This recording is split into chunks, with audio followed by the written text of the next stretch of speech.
Welcome दोस्तों, मानवा recap में आपका स्वागत है। अब बिना किसी डिले के चलिए शुरू करते हैं आज की कहानी। एरिस एम्पायर के एक बड़े शहर में सुबह की शुरुआत होती है। मेन स्क्वायर में एक महान हीरो की गोल्डन स्टैचू लगी हुई है। लोग अपने काम में बिजी हैं और गार्ड्स हमेशा की तरह पूरे शहर में पेट्रोलिंग कर रहे हैं। एक गार्ड अपने साथी से कहता है, आज सब कुछ ज्यादा ही शांत नहीं लग रहा। दूसरा गार्ड हल्की सी हंसी के साथ जवाब देता है, शायद वो रिवॉल्यूशनरीज आखिरकार समझ गए कि एम्पायर के खिलाफ लड़ना बेकार है। इंपीरियल नाइट्स ने शायद उनका काम तमाम कर दिया होगा। लेकिन उसी समय शहर के नीचे एक सीक्रेट बेसमेंट में वही रिवॉल्यूशनरीज अपनी आखिरी प्लानिंग कर रहे होते हैं। उनका लीडर मैप पर हाथ रखते हुए कहता है, आज रात हम एम्परर को मार देंगे और इस एम्पायर का अंत कर देंगे। सभी लोग उसकी बात पर सिर हिलाते हैं। फिर उसकी नजर लॉगन म्लान पर जाती है। तुम्हारा मिशन सबसे ज्यादा इंपॉर्टेंट है। किसी भी कीमत पर इस सीक्रेट मैन्युस्क्रिप्ट की रक्षा करनी होगी। लॉगन बिना कुछ कहे हामी भर देता है। बाहर निकलते ही एक नाइट उसके पीछे आता है और कहता है, इतने लोग इस मैन्युस्क्रिप्ट को बचाने के लिए अपनी जान दे चुके हैं। अब यह तुम्हारी जिम्मेदारी है, इसलिए सबसे पहले एम्पायर तुम्हें ही टारगेट करेगा। लॉगन ठंडे लहजे में जवाब देता है, ऐसा बोल रहे हो जैसे मैंने यह जिम्मेदारी अपनी मर्जी से ली हो। नाइट मुस्कुराकर कहता है, लेकिन फिर भी तुमने कभी शिकायत नहीं की। यही तो असली देशभक्ति है। इस पर लॉगन उसे चुप रहने के लिए कह देता है। नाइट गंभीर होकर बोलता है, यह देशभक्ति नहीं, बदला है। इतना सुनते ही लॉगन की पुरानी यादें सामने आने लगती हैं। कभी वो म्लान फैमिली का सबसे बड़ा बेटा था, लेकिन सब लोग उसका मजाक उड़ाते थे क्योंकि उसका छोटा भाई रोनियन उससे कहीं ज्यादा टैलेंटेड था। लोग कहते थे, यंग मास्टर रोनियन तो सिर्फ 3 साल में इतना स्ट्रांग हो गया और लॉगन 10 साल की ट्रेनिंग के बाद भी उससे हार गया। अगर यही फैमिली का अगला हेड बनेगा तो म्लान फैमिली का धेरे में है। कुछ समय बाद उसके पिता उसे अपने ऑफिस में बुलाते हैं। गुस्से में टेबल पर हाथ मारते हुए वो चिल्लाते हैं, तुमने अपने ही छोटे भाई को पैरालाइजिंग पॉइजन दे दिया। क्या तुम पूरी तरह पागल हो चुके हो? लॉगन चुपचाप सिर झुकाकर खड़ा रहता है। आखिरकार उसके पिता गुस्से में कहते हैं, आज से तुम मेरे बेटे नहीं हो। लॉगन को अपनी ही फैमिली से निकाल दिया जाता है। घर छोड़ने के बाद वो एक मर्सनरी बन जाता है। 10 साल तक लगातार लड़ाइयां लड़ने के बाद उसे एहसास होता है कि असली गलती उसी की थी, लेकिन तब तक बहुत देर हो चुकी होती है। एक दिन बारिश के दौरान वो 2 लड़कियों की बातचीत सुनता है। आज मेन स्क्वायर में एक पब्लिक एग्जीक्यूशन होने वाली है और कैदी का सरनेम है म्लान। इतना सुनते ही लॉगन के कदम रुक जाते हैं। जैसे ही उसे पता चलता है कि वो कैदी उसका छोटा भाई रोनियन है, वो पूरी ताकत से स्क्वायर की तरफ दौड़ पड़ता है। रास्ते भर उसके मन में बस एक ही बात चल रही होती है, बस एक बार, सिर्फ एक बार उससे माफी मांगनी है। लेकिन जब तक वो वहां पहुंचता है, बहुत देर हो चुकी होती है। गिलोटीन गिर चुकी होती है और रोनियन का सिर सबके सामने ऊंचा उठाकर गार्ड चिल्लाता है, देख लो, एम्पायर के खिलाफ जाने वालों का यही अंजाम होता है। भीड़ खुशी से चिल्लाने लगती है, लेकिन लॉगन वहीं खड़ा टूट जाता है। उसी दिन वो कसम खाता है कि वो एम्पायर से अपनी पूरी फैमिली का बदला लेकर रहेगा। उधर वर्तमान में लॉगन अपना मिशन पूरा करने की कोशिश कर रहा होता है। अचानक गार्ड्स चिल्लाते हैं, वो रहा, सीक्रेट मैन्युस्क्रिप्ट उसी लाल बालों वाले के पास है। लॉगन तुरंत भागना शुरू कर देता है। लंबे कॉरिडोर में दौड़ते दौड़ते उसकी सांसें तेज हो जाती हैं, लेकिन तभी उसके सामने डेड एंड आ जाता है। पीछे से गार्ड्स भी उसे घेर लेते हैं। एक गार्ड तलवार निकालते हुए कहता है, अब भागकर कहां जाएगा? लॉगन बिना डरे अपनी तलवार मजबूती से पकड़ लेता है। गार्ड सीधा उस पर हमला करता है, लेकिन लॉगन आसानी से उसका वार रोक देता है। अगले ही पल उसकी तलवार बिजली की तरह आगे बढ़ती है और गार्ड की गर्दन आर पार कर देती है।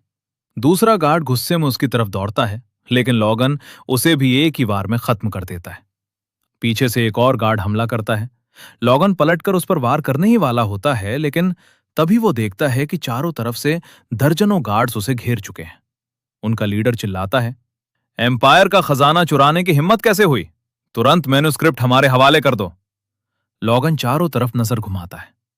अब उसके बचने का कोई रास्ता नहीं था, लेकिन उसके चेहरे पर डर की जगह मुस्कान आ जाती है। वो धीरे से अपनी तलवार नीचे फेंक देता है, लेकिन अगले ही पल वो अपनी जेब से एक नीला गोल ऑर्ब निकालता है। जैसे ही वो उसे जोर से दबाता है, ऑट का रंग नीले से लाल हो जाता है। उसके पूरे शरीर के चारों तरफ लाल ऊर्जा घूमने लगती है। लॉगन मुस्कुराते हुए कहता है, अगर मैं मरने वाला हूं तो तुम सब भी मेरे साथ मरोगे। गार्ड्स कुछ समझ पाते उससे पहले ही पूरी जगह तेज रोशनी से भर जाती है और अगले ही पल धड़ाम, एक जबरदस्त धमाका पूरे इलाके को हिला देता है। मरते समय लॉगन उसे सिर्फ एक ही बात का अफसोस था। उसने अपना पूरा जीवन सिर्फ बदले के लिए जिया, लेकिन कभी अपनी फैमिली से माफी नहीं मांग पाया। उसकी आखिरी इच्छा बस यही थी कि अगर मरने के बाद दोबारा अपने परिवार से मुलाकात हो तो इस बार वो सबसे पहले उनसे माफी मांगेगा। लेकिन तभी कुछ अजीब होता है। अचानक उसकी आंखें खुल जाती हैं। वो झटके से उठकर बैठ जाता है। सिर के पीछे तेज दर्द महसूस होता है। वो हैरानी से खुद से कहता है, ये कैसे हो सकता है? मैं तो मर चुका था। उसी समय बाहर खड़ा उसका मेन सर्वेंट आवाज सुनकर कमरे में दौड़ता हुआ आता है। घबराकर पूछता है, यंग मास्टर, क्या आप ठीक हैं? लॉगन उसे ध्यान से देखता है। लॉगन की आंखें और बड़ी हो जाती हैं, क्योंकि रिक तो 30 साल पहले ही मर चुका था। वो कांपती आवाज में पूछता है, मैं जिंदा कैसे हूं? रिक को लगता है कि सिर पर लगी चोट की वजह से यंग मास्टर की याददाश्त चली गई है। वो तुरंत बाहर भागते हुए चिल्लाता है, जल्दी डॉक्टर को बुलाओ। लेकिन लॉगन की नजर कमरे की खिड़की से बाहर जाती है। वहां फैमिली के नाइट्स ट्रेनिंग कर रहे थे। ढालों पर वही म्लान फैमिली का एम्बलम बना हुआ था, जिसे वो कई साल पहले हमेशा के लिए छोड़ चुका था। वो खुद से बुदबुदाता है, क्या ये सपना है? तभी कमरे का दरवाजा धीरे से खुलता है और अंदर आता है रोनियन। उसे बिल्कुल जिंदा देखकर लॉगन वहीं जम जाता है। रोनियन घबराए हुए अंदाज में पूछता है, भैया आप ठीक है ना? उसके माथे पर पसीना था और मुट्ठियां कसकर बंद थीं। साफ दिख रहा था कि वो बहुत नर्वस है। उसे देखते ही लॉगन को सब कुछ याद आ जाता है। यही वो दिन था जब दोनों के बीच पहली ऑफिशियल ड्यूअल हुई थी।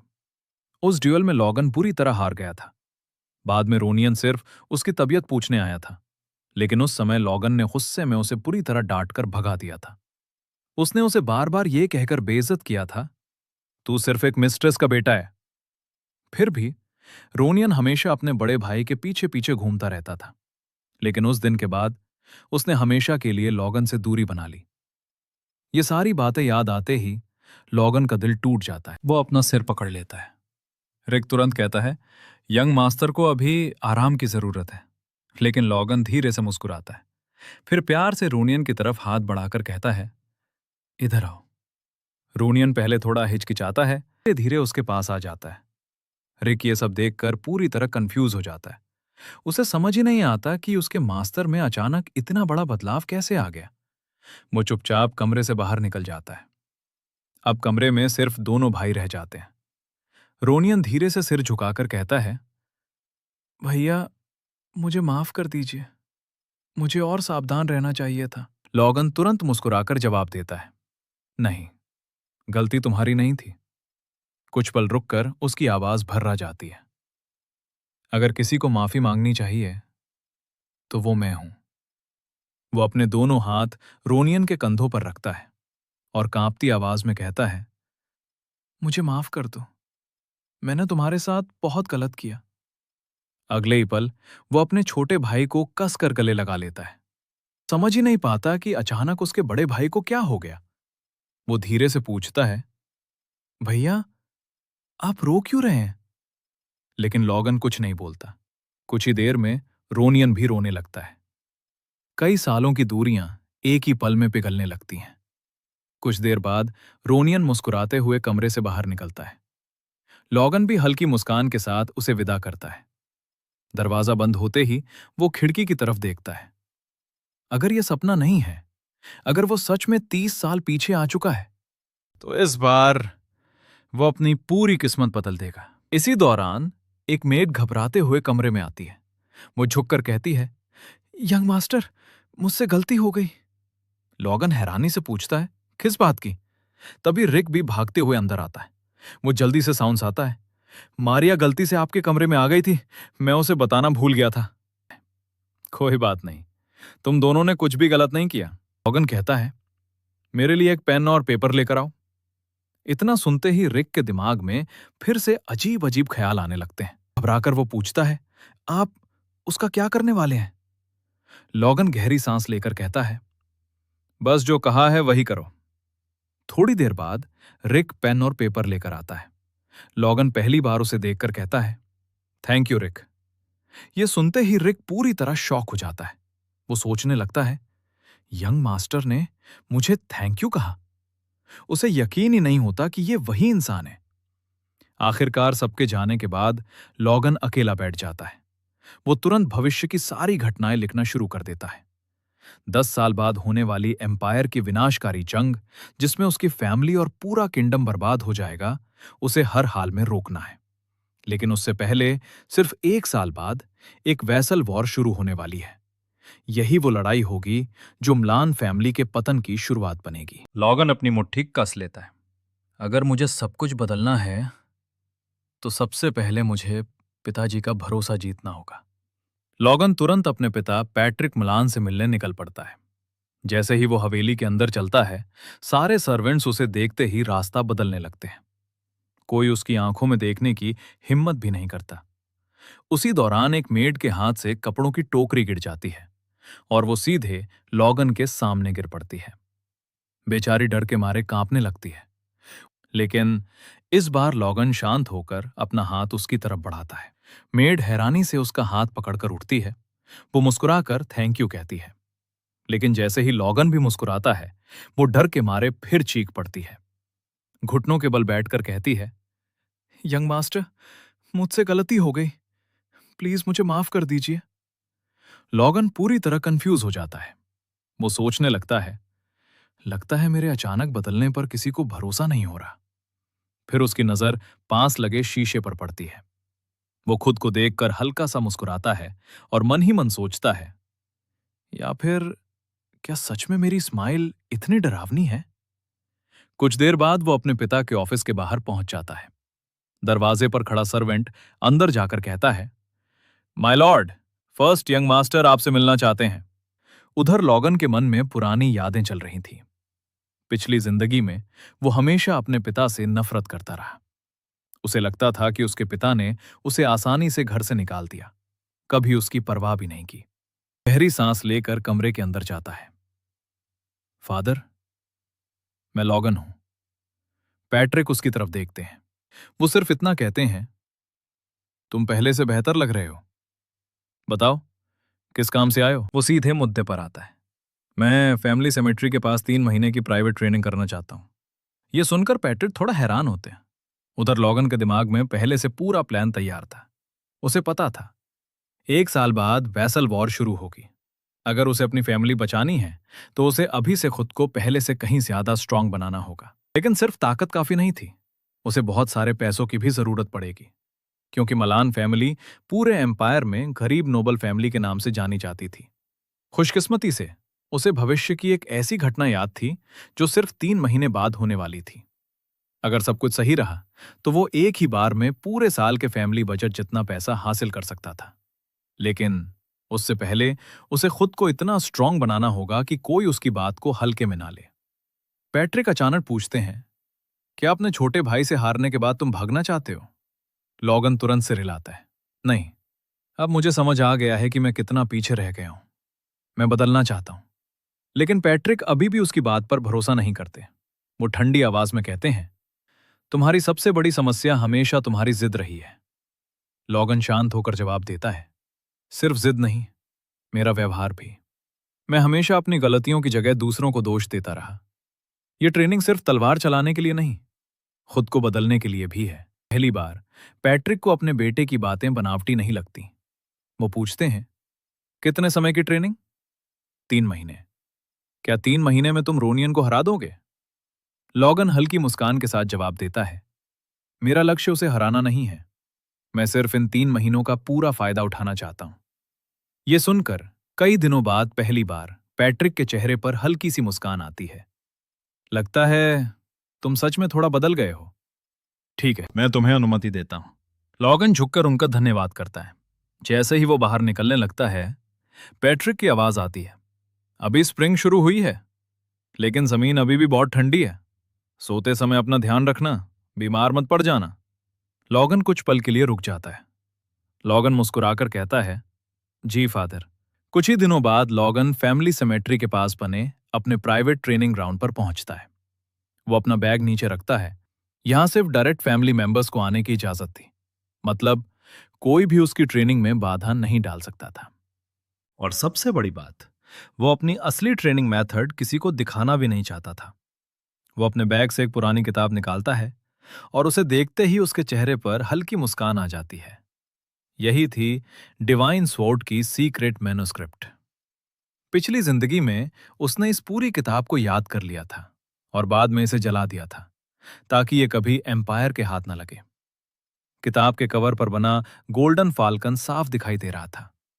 इसके अंदर उस प्राचीन हीरो का ज्ञान लिखा था जिसने कभी पूरी दुनिया पर राज करने वाले ईविल ड्रैगन को हराया था। यह मैन्युस्क्रिप्ट एक सीक्रेट कोड में लिखी गई थी, जिसे सिर्फ इंडिपेंडेंट आर्मी ही पढ़ सकती थी। लॉगन गहरी सांस लेकर कहता है, चलो एक बार फिर से शुरुआत करते हैं। अगर इस मैन्युस्क्रिप्ट में लिखी हर चीज सच निकली, तो भविष्य में एम्पायर के सबसे ताकतवर ऑरा मास्टर्स, यहां तक कि आर्कमेज भी उसका कुछ नहीं बिगाड़ पाएंगे। वो आंखें बंद करके अपनी पूरी एनर्जी पर फोकस करता है। उसके शरीर के चारों तरफ सुनहरी ऑरा फैलने लगती है। डिवाइन सोर्ड का पहला स्टेप था शरीर की सारी लाइफ एनर्जी को हार्ट में इकट्ठा करके एक कोर बनाना। यह काम किसी भी सामान्य इंसान के लिए बेहद मुश्किल था।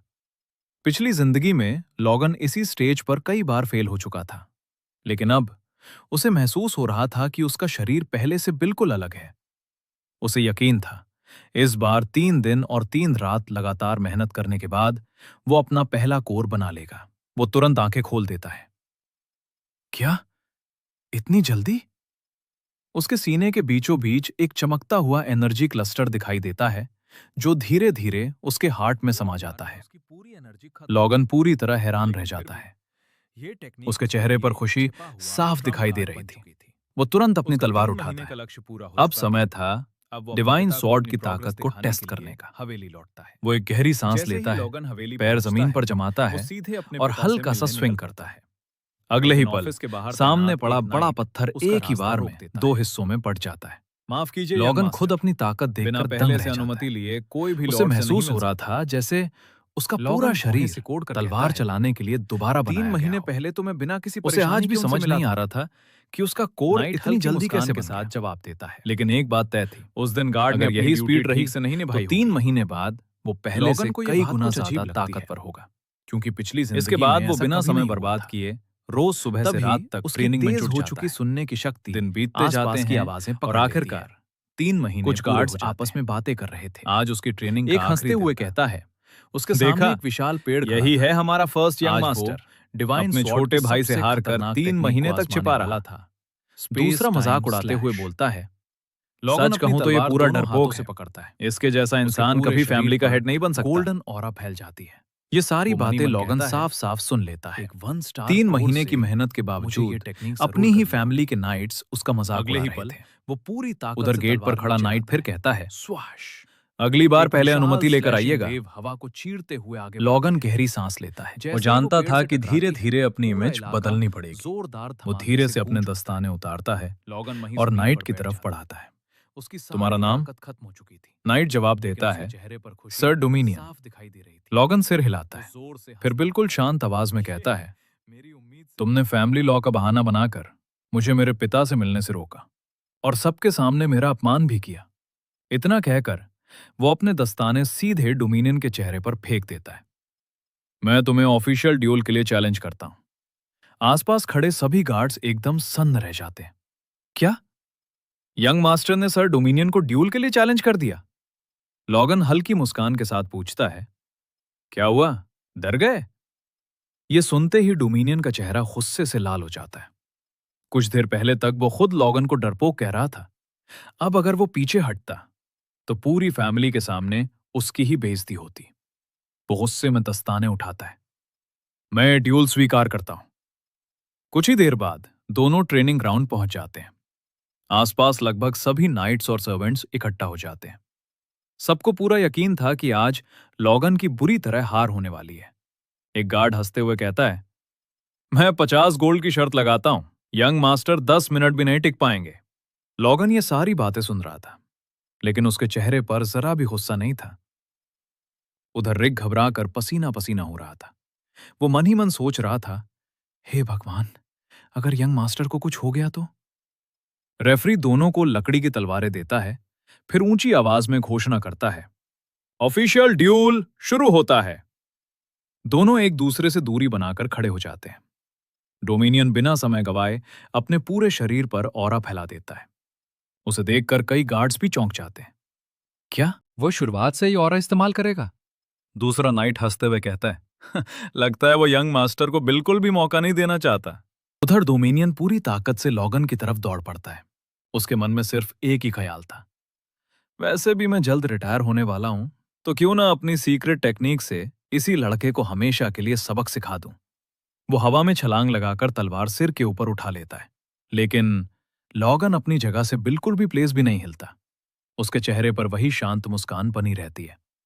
अगले ही पल एक ऐसा वार होने वाला था जिसे देखकर वहां मौजूद हर इंसान की आंखें खुली की खुली रह जाएंगी। डोमिनियन हवा में छलांग लगाते हुए अपनी पूरी औरा तलवार में भर देता है। उसके चेहरे पर साफ गुस्सा दिखाई दे रहा था, लेकिन लॉगन अब भी अपनी जगह से नहीं हिलता। उसकी नजर सिर्फ डोमिनियन की तलवार पर टिकी हुई थी। जैसे ही हमला उसके बिल्कुल करीब पहुंचता है, लॉगन सिर्फ आधा कदम साइड में होता है और उसी पल वो ग्रेट ट्रिपल किल टेक्निक इस्तेमाल करता है। टक! सिर्फ एक हल्की सी आवाज सुनाई देती है, लेकिन असली झटका डोमिनियन को लगा। उसके हाथों की पकड़ एकदम ढीली पड़ जाती है। लकड़ी की तलवार उसके हाथ से छूटकर जमीन पर गिर जाती है और अगले ही पल वो खुद घुटनों के बल नीचे बैठ जाता है। पूरा मैदान एकदम शांत हो जाता है। किसी को समझ ही नहीं आता अभी हुआ क्या है। लॉगन आराम से अपनी तलवार नीचे करता है और शांत आवाज में कहता है, खुद को नाइट कहते हो? क्या बस इतनी ही ताकत है तुम्हारी? ये सुनते ही आसपास खड़े सभी नाइट्स और सर्वेंट्स दंग रह जाते हैं। डोमिनियन अब भी घुटनों के बल बैठा था। वो अपनी कांपती हुई बाह को देख रहा था। उसे समझ ही नहीं आ रहा था कि उसकी हार आखिर हुई कैसे। एक नाइट हैरानी से कहता है, मैंने मैंने उसकी मूवमेंट तक नहीं देखी। दूसरा बोल उठता है, क्या फर्स्ट यन मास्टर ने सच में ऑरा अवेकन कर लिए? रेफरी आगे बढ़ता है, लेकिन तभी लॉगन हाथ उठाकर उसे रोक देता है। उसे एक और मौका दो। सब लोग फिर से चौंक जाते हैं। डोमिनियन धीरे धीरे उठता है। उसका चेहरा शर्म और गुस्से से लाल हो चुका था। वो अपनी कांपती हुई उंगलियों को देखकर बड़बड़ाता है, मैं इस बच्चे से हार नहीं सकता। गुस्से में वो दोबारा अपनी ऑरा एक्टिवेट करता है। चीखते हुए फिर से हमला करता है, लेकिन इस बार भी लॉगन बिना घबराए उसका वार रोक देता है और एक ही पल में उसकी तलवार डोमिनियन की तलवार को हटाते हुए सीधे उसके चेहरे पर लगती है। ठराम! डोमिनियन पीछे गिर पड़ता है। उसकी नाक से खून बहने लगता है। लॉगन उसे देखकर ठंडी आवाज में कहता है, देख लिया, ये हारना नहीं, ये तुम्हारी हकीकत है। डोमिनियन कांपती आवाज में कहता है, मैं मैं अपनी हार स्वीकार करता हूं। लेकिन उसकी बात पूरी होने से पहले ही चटाक! लॉगन एक जोरदार थप्पड़ उसके चेहरे पर मार देता है। डोमिनियन फिर से जमीन पर गिर पड़ता है। आसपास खड़े सभी लोग सन्न रह जाते हैं। लॉगन उसकी तरफ देखते हुए कहता है, यह थप्पड़ उस अपमान के लिए था जो तुमने अपने लॉर्ड के बेटे का किया। इसके बाद वो अपनी लकड़ी की तलवार से लगातार डोमिनियन की पिटाई करने लगता है। डोमिनियन दर्द से चिल्लाने लगता है, रुक जाइए, मुझे माफ कर दीजिए। लेकिन लॉगन इस बार बिल्कुल नहीं रुकता। कुछ देर बाद लॉगन आखिरकार रुक जाता है। रेफरी ऊंची आवाज में घोषणा करता है, इस ऑफिशियल ड्यूल का विजेता लॉगन ब्लान। पूरा मैदान अभी भी सदमे में था। थोड़ी देर बाद लॉगन को उसके पिता पैट्रिक म्लान बुलाते हैं। उन्हें देखकर लॉगन समझ जाता है शायद उन्होंने पूरा ड्यूल देखा था। पैट्रिक शांत आवाज में कहते हैं, इंप्रेसिव, लगता है तुम्हारी ऑरा सच में अवेकन हो गई है। लॉगन सिर झुकाकर जवाब देता है, मैंने सिर्फ अपनी सोच बदल दी है। पैट्रिक कुछ पल उसे देखते रहते हैं, फिर अचानक एक ऐसा सवाल पूछते हैं जिसका जवाब देना लॉगन के लिए बिल्कुल आसान नहीं था। लेकिन अगर तुम सच में बदल गए हो तो फिर डोमिनियन को इतनी बेरहमी से क्यों पीटा? लॉगन बिना घबराए अपने पिता की तरफ देखता है, क्योंकि उसे वही सजा मिलनी चाहिए थी। पैट्रिक शांत स्वर में कहते हैं, उसने गलती की थी, लेकिन क्या इतना आगे जाना जरूरी था? लॉगन पूरे आत्मविश्वास से जवाब देता है, हाँ, बिल्कुल। वो सिर्फ मेरा अपमान नहीं कर रहा था, वो अपने लॉर्ड के बेटे को सबके सामने नीचा दिखा रहा था। अगर आज मैं उसे नहीं रोकता तो कल बाकी नाइट्स भी डिसिप्लिन तोड़ना शुरू कर देते। पैट्रिक कुछ पल तक उसे ध्यान से देखते रहते हैं, फिर धीरे से सिर हिलाते हैं। तुम्हारी बात गलत नहीं है, लेकिन अगली बार इतना आगे मत जाना। जब तक तुम्हें ऑफिशियली अपना रैंक नहीं मिल जाता, ऐसा कोई फैसला मेरी अनुमति के बिना मत लेना। लॉगन सम्मान से सिर झुका देता है, जी फादर। फिर पैट्रिक को अचानक कुछ याद आता है। वैसे तुम्हें एक और बात पता होनी चाहिए। तुम्हारी मंगेतर रीना वोल्स आज यहां आने वाली है। ये सुनते ही लॉगन की आंखें फैल जाती, के चेहरे पर एक अजीब सी मुस्कान आ जाती है। वो मनी मन सोचता है, आखिरकार वो भी आने वाली है। कुछ ही देर बाद एक शानदार कैरेज मिलान एस्टेट के सामने आकर रुकती है। गार्ड ऊंची आवाज में घोषणा करता है, लेडी रीना वोल्स पधार चुकी हैं। रीना शालीनता से नीचे उतरती है। उसे देखते ही सभी सर्वेंट्स और नाइट्स उसकी खूबसूरती की तारीफ करने लगते हैं। एक नाइट धीरे से कहता है, फर्स्ट यंग मास्टर सच में बहुत लकी हैं। रीना अंदर पहुंचकर पैट्रिक मिलान को सम्मान से नमस्कार करती है। काफी समय हो गया, आशा है आप कुशल होंगे। पैट्रिक हल्की मुस्कान के साथ उसका स्वागत करते हैं।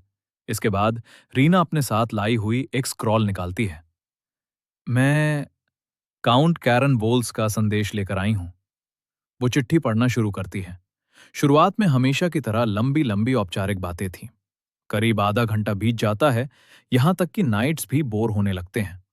फिर आखिरकार रीना आखिरी लाइन पढ़ती है, कुछ अपरिहार्य परिस्थितियों की वजह से हाउस वोल्स मिलान फैमिली के साथ होने वाली इस सगाई को समाप्त करना चाहता है। पूरा हॉल एकदम शांत हो जाता है। लॉगन मनी मन समझ चुका था, ये सारी घुमा फिराकर कही गई बातें सिर्फ एक बहाना थी।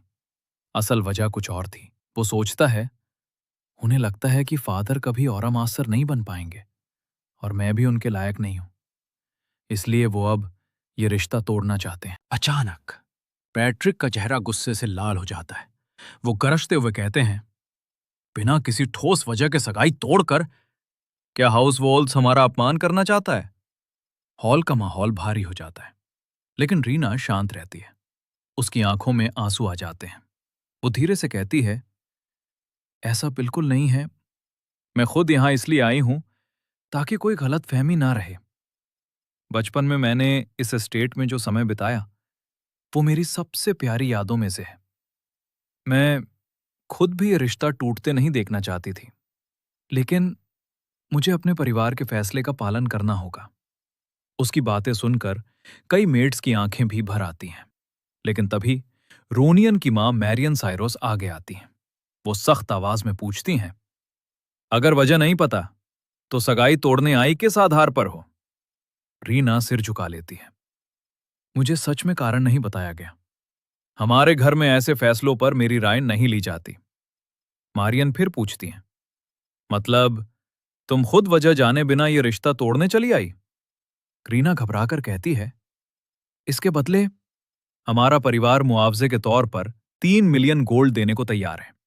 इतना सुनते ही मिलान फैमिली का फाइनेंस मैनेजर ड्वेन फेजनर खुशी से चमक उठता है, लेकिन लॉगन के चेहरे पर एक रहस्यमयी मुस्कान आ जाती है।